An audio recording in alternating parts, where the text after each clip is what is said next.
महकमा जल शक्ति के पंपिंग स्टेशन जिसको WSS आला पीर पुरानी पुंछ स्कीम के नाम से जाना जाता है और ये पंपिंग स्टेशन पुरानी पुंछ में वाक़या है। अगरचे इस पंपिंग स्टेशन को अवाम की सहूलियात के लिए यहाँ पे बनाया गया था, लेकिन साल 2014 में आए सैलाब की वजह से ये स्टेशन तबाह हो गया था और जिसके बाद साल 2014 से ताहाल तक तकरीबन 7 साल से ज़ायद अरसा गुज़र चुका है, लेकिन इस स्टेशन की खस्ता हाली का अभी सुधार नहीं हो पाया है। आज समाज सेवा सोसाइटी के सदर युगल किशोर शर्मा ने मकामी अवाम के हमरा यहाँ पहुंचकर एक जानिब जहाँ महकमा जल शक्ति की नाकस कारकर्दगी पर अपनी बरहमी का इजहार किया, लेकिन साथ ही उन्होंने जिला तरक्याती कमिश्नर पुंछ इंद्रजीत से मुतालबा किया है कि इस स्टेशन पर साल 2014 के बाद ताहाल तक वागजार होने वाली रकूमात जो इस स्टेशन के नाम पर निकाली गई हैं और अगर रकूमात निकाली गई हैं तो इस स्टेशन को अभी तक बहाल क्यों नहीं किया गया है, इसकी पूरी तहकीकात करवाई जाए। इसके अलावा साबिक एमएलए हवेली शाह मोहम्मद तांतरे और अपनी पार्टी के जनरल सेक्रेटरी बशीर अहमद खाकी ने भी महकमा जल शक्ति के खिलाफ अपनी शदीद बरहमी जाहिर करते हुए जिला तरक्याती कमिश्नर पुंछ से मुतालबा किया है कि इसकी पूरी तहकीकात की जाए, क्योंकि अवाम को पीने के पानी की सहूलियात का फुकदान अमूमन यहाँ देखने को मिलता है और ये इस स्टेशन से ना ही मोहल्ला आलापीर बल्कि पुरानी पुंछ शीश महल तमाम तार एरिया में इस स्टेशन के जरिए पानी सप्लाई होना था। लेकिन अफसोस की बात है कि पिछले 7 साल से जायद अरसा गुजर चुका है, लेकिन महकमा जल शक्ति ने इस तरफ कोई तवज्जो नहीं ली है। उन्होंने जिला तरक्याती कमिश्नर पुंछ से मुतालबा किया है कि जल्द से जल्द इसकी तहकीकात करवाई जाए। मजीद इस सिलसिला में समाज सेवा सोसाइटी युगल किशोर शर्मा, साबिक एमएलए हवेली शाह मोहम्मद तांतरे और अपनी party general secretary Bashir Ahmad Khaki ने इस पंपिंग स्टेशन को लेकर महकमा जल शक्ति के खिलाफ किस तरह से अपनी शदीद बरहमी जाहिर की और जिला तरक्याती कमिश्नर पुंछ इंद्रजीत से किस तरह से इस पूरे मामले की तहकीकात करने का मुतालबा किया है। आइए देखते हैं हमारी इस खास रिपोर्ट में।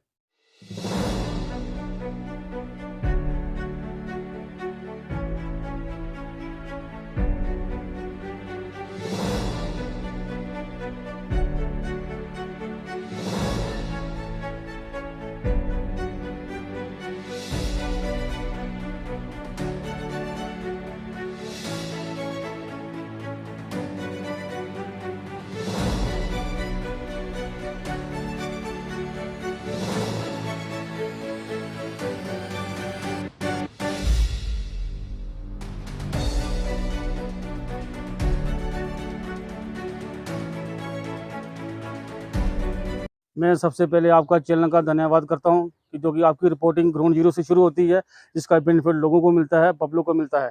आज हम ward number 16 plus ward number 17 के कंबाइन इलाके में खड़े हैं और जहां पर बतार नाला रिवर है, वहां पर जो PHE डिपार्टमेंट की तरफ से यहाँ पर लिफ्ट सिस्टम लगाई गई थी, जिसका जो पानी का जो भाव था वो आलापीर मोहल्ले के लिए और प्राइमपुर मोहल्ले के लिए था, जिससे लोगों को बहुत बड़ा फायदा होना था और लोगों के घर तक पानी पहुँच भी रहा था और पहुँचना था। लेकिन बदकिस्मती हमारे लोगों की ये रही कि 2014 में फ्लड आया, जिससे बहुत बड़ा नुकसान हुआ। खासतौर ये जो पॉइंट है लिफ्ट सिस्टम का, ये टोटली डैमेज हो गया। उसके बाद डेलीगेशन हमारा समाज सेवा सोसाइटी का वक्तन वक्तन जो है डिपार्टमेंट तक पहुंचता रहा, एडमिनिस्ट्रेशन तक हमने बात पहुंचाई है, लोगों का हमारे साथ आश्वासन था, लेकिन अभी तक कोई इम्प्लीमेंट नहीं हुआ है। आज आप फिर हमारे पास आए। मैं समझता हूँ कि 1 महीना पहले जो बारिश हुई है, जिससे एडमिनिस्ट्रेशन यहाँ पर इंक्लूड थी, प्लस यहाँ पर जो बच्चा खचा था उसको भी जो डैमेज किया है। आप देखिए कि जो इनका रूम है पंपिंग स्टेशन का, टोटली डैमेज है। ट्रांसफार्मर लगा था, बिजली की पोल थे, वायरिंग थी, वो गवर्नमेंट का नहीं था, डिपार्टमेंट का नहीं था, वो मेरे इन भाइयों का था कि हमारा टैक्स का पैसा कट के गवर्नमेंट हमारे पर यूटिलाइज करती है। बदकिस्मती ये है कि PHE डिपार्टमेंट ने अपनी आंखों में पट्टी बांधी हुई है और शरेआम करप्शन कर रहे हैं, कोई ग्राउंड पे काम नहीं कर रहा है, जिसकी वजह से जो है पुंछ के लोग जो बड़े परेशान हैं। सरकार की जो स्कीमें बहुत हैं, लेकिन लोगों तक नहीं पहुंच रही हैं। सिर्फ टीवी की भी ऐड चलती है, ऐड से बात नहीं बनने वाली है। मैं समझता हूं कि डीसी साहब को इमीडिएटली एक्शन करना चाहिए, क्योंकि PHE डिपार्टमेंट की अगर गर्मी की बीच अगर कोई मोटर खराब होती है, वो 10 दिन की जम्मू जल जाती है। इनके पास यहाँ पर कोई वर्कशॉप नहीं है। जितना भी पैसा सरकार की तरफ से आता है PHE डिपार्टमेंट ने हड़प किया है और हमारा टैक्स का पैसा कटा हुआ जो जिससे वो एंजॉय कर रहे हैं। और मैं समझता हूँ कि करप्शन इतनी बड़ी है भाजपा के सरकार के दौरान कि हद की बातें नहीं है। जिससे पूछो हुआ करप्शन से रो रहा है, चाहे वो 500 हो चाहे 5000 हो। मैं समझता हूं कि आपके चैनल ने जो है ग्राउंड जीरो से रिपोर्ट शुरू की है, जिसका असर जो है जरूर होगा। और मेरी फिर एक बार जो है जिला इंतजामिया से, खासतौर पर DC साहब से मेरी रिक्वेस्ट है कि वो एक्शन लें ताकि लोगों के घर तक पानी पहुंचे। ये लिफ्ट जो डैमेज हुए तकरीबन 8 साल हो चुके हैं, कितनी बार पैसा जो सेक्शन हुआ है, कितनी बार पैसा किसके अकाउंट में गया है, इसकी भी तहकीकात होनी चाहिए, वेरिफिकेशन होनी चाहिए, ताकि मालूम पड़े कि हमारा पैसा किसके अकाउंट में है, किसकी जेब में है। मैं आपका चैनल का धन्यवाद करता हूं और मुझे उम्मीद है कि इसमें कड़ी कार्रवाई होगी। जय हिंद।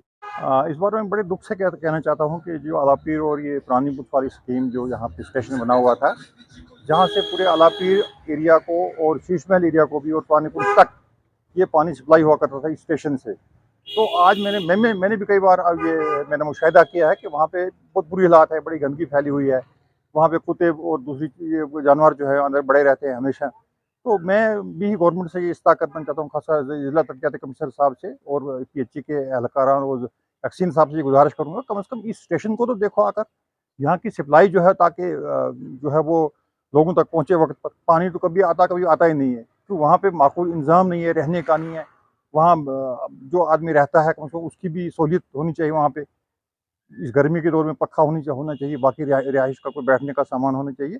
और बड़ी बात यह है कि सप्लाई जो है मुतासर है, बड़ी बात जो है ये सप्लाई मुतासर है, और कभी 3-3 दिन यहाँ पानी नहीं आता है।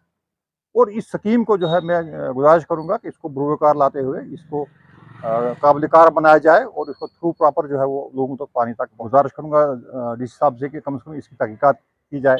जब 2014 आज कितने साल हो गए, 6 साल का 6-7 साल अरसा गुजर चुका है, डैमेज हुआ था। उसके बाद इसमें होती रही तामीर, तरक्की होती रही, इसकी मेंटेनेंस होती रही। जितनी रकूमात या जो फंड्स जो हैं इसमें खर्च किए गए, उसकी तहकीकात होनी चाहिए, कहाँ खर्च हुए। और फिर उसके बावजूद भी अगर ये डैमेज है या इसके सही सिस्टम नहीं चल रहा है, तो ये मैं तो कहूँगा कि इसकी वेरिफिकेशन होनी चाहिए, इसकी तहकीकात होनी चाहिए, कहाँ खर्च हुआ पैसा, क्यों ये डैमेज हो आज भी ऐसे चला रहा है, इसकी भी वेरिफिकेशन होनी बहुत ज़रूरी है। इसका जो प्रॉपरली इम्प्लीमेंट किया जाना चाहिए था ग्राउंड्स पे, वो नहीं हो रहा है। बड़ी काफ़ी जगह ऐसी हमारे जो शहर में हालत अच्छी नहीं है। यहाँ पे जो 2014 में डैमेज हुआ था पुरानी पुल से आलापीर जो सर्विस लाइन थी, उसको अभी तक नहीं किया गया, फंक्शनल नहीं किया गया है। और उसमें और भी कई ऐसी स्कीमें हैं जहाँ पे लोगों को जो हर घर में नल की बात की गई थी, उसको इम्प्लीमेंट नहीं किया जा रहा है। और उसमें मैं ये समझता हूँ कि जहाँ पर मैं डिपार्टमेंट की बात करूँगा, वहाँ पे जो कोडल फॉर्मेलिटीज़ का बोझ ला दिया गया है, ये बहुत ही गलत बात है। आप 4 पाइपों के लिए भी ऑनलाइन वो टेंडरिंग सिस्टम कर रहे हैं, तो कोई आगे आ नहीं रहा है। इसके साथ ही मैं आपको ये भी बताऊं कि लोरन में जेड़ा से लोरन तक एक स्कीम 4 करोड़ रुपए की मंजूर करवाई थी 2018 में। हमने करोड़ों रुपए की पाइप्स पड़ी हैं, वो स्कीम फेल हो गई है। हमने डी साहब को बारहा कहा, परसों गवर्नर साहब आई थी, मैंने मुनासिब नहीं समझा कि एडमिनिस्ट्रेशन, ये डिस्ट्रिक्ट एडमिनिस्ट्रेशन की बात है, इसको वहाँ तक पहुँचाया जाए। तो मैं फिर आज ज़िले इंतज़ामिया से कहूँगा कि आप प्रॉपरली ये चेक करें कि पानी जो है, जो जो हमारे गवर्नमेंट का जो निशाना है हर घर में नल जाए, तो ये बड़ा यहाँ पे कोई हालात अच्छे नहीं हैं। और इसके लिए फिर मैं ये भी कहूँगा कि लेफ्टिनेंट गवर्नर साहब से परसों गुजारिश की थी हमने, इसके लिए मैन पावर का होना बहुत ज़रूरी है। और मैन पावर में जो लड़के लगे हैं वो इस वक्त 4,000, 6,000, 5,000 पे उनका वो सिलसिला चूल्हा जलना बहुत मुश्किल है। उनके लिए भी हमदर्दाना गौर किया जाए, तो फिर जाकर ये स्कीम जो है वो कामयाब हो सकती है।